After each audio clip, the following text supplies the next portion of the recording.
Hello and welcome back everybody, thanks for watching again. Today we're going to create a cool kind of 3D-like shadow text effect, and then I'm going to show you how to incorporate this text into a picture. So first of all, we're going to select our font. I found out that some of those script or brush fonts work better than others. The ones with a bit cleaner lines make tracing a lot easier, but basically anything is traceable if you have just enough time at hand. Then we're going to create a new empty layer, set a soft brush to about 50 or 60% opacity, and then use the pen tool to trace the lines of the type. If you screw up or if you want to fine-tune the anchor points, you can use the direct selection tool, which is the white arrow, or if you're on a Mac, simply hold down the command button and then click and drag to reposition your anchor points. After you've created the path, you hit the selection button and then use the brush tool to draw in the shadows. Depending on how hard you want the shadows to be, click more often, and depending on how large you want them to be, simply adjust the brush size or click closer to the edge of the selection.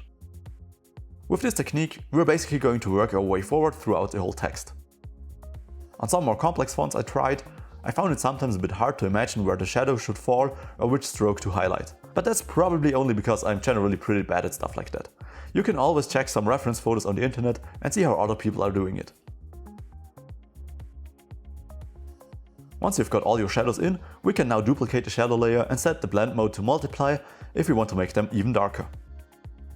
Now to put the text behind the trees, we first of all group the text and the shadows together, and then we're simply going to hide everything besides the picture of the trees. Then we use the color range selection tool to create our mask. It is important that we hide everything else, because otherwise the tool won't work properly.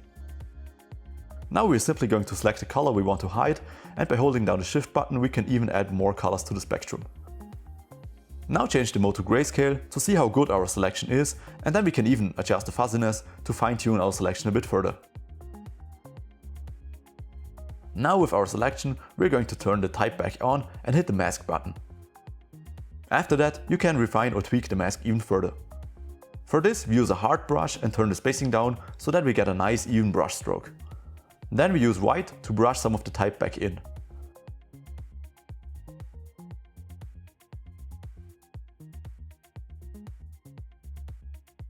Next, we're gonna unlink the mask, and now we can even reposition the type to wherever we want.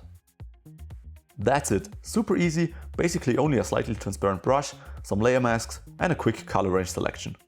Thank you so much for watching people, I hope you liked today's video, and as always, stay tuned for tomorrow.